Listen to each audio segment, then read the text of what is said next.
Mga salita po at katagang Ingles pero nilagyan ng panibagong kahulugan ng mga Pilipino, yan daw ang new Pinoy terms. Pinakatuwaan niya ng marami sa Twitter kaya nag-trending sa buong mundo. Ang ilang sample sa report ng saksing si Haji Rieta. May bagong pinagkakaguluhan ng Pinoy Twitter addicts pagbibigay ng ibang kahulugan sa mga salitang Ingles. Ang devastation na halimbawa, hindi raw gulo kundi sakayan daw ng bus. The bus station pala. Init na init ka na ba sa paghintay ng biyahe ng bus? Abay mag-survey test na. Hindi exam yan ha, kundi sorbetes o ice cream. Paano naman kung matuna o malaglag yan? Abay mag-buy ulit. Hindi kulay lila kundi buy ulit.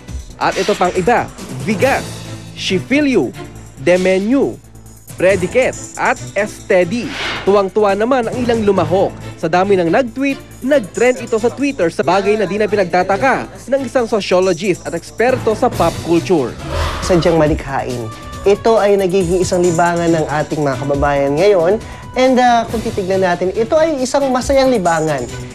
Hindi sinasabi na kapag tayo ay gumagawa ng mga salitang ganyan, mga new Pinoy terms, na mahina tayo sa vocabulary. That's wrong. Actually, it takes twice the effort para ang isang manunulat, ang isang gumagawa ng new term, ay makapag-isip ng tama at paano niya ito papaikutin into a better, funnier Filipino term. Sino ba naman makakalan itong salitang mirtelyo ay yung paling ginagamit na pinapamukpok ng pako na martilyo. At itong salitang clemency naman ay yung pampasarap na hinahalo natin sa pansit na calamansi. Pero hindi naman daw ibig sabihin lahat ng Pinoy ay hilig itong gawin.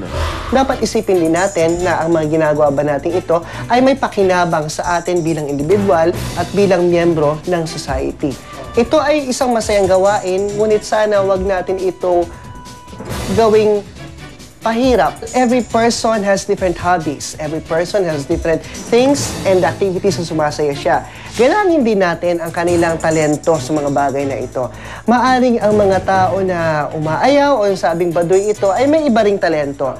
Sana sila rin ay magpahayag. Ako si Haji Rieta, ang inyong saksi. Kung nasa ng balita, ikaw at ang liga ng katotohanan, pagkasama sa pagbabalitang walang kinikilingan. Walang pinoprotektahan, walang kasinungalingan. Serbisyong totoo po lamang.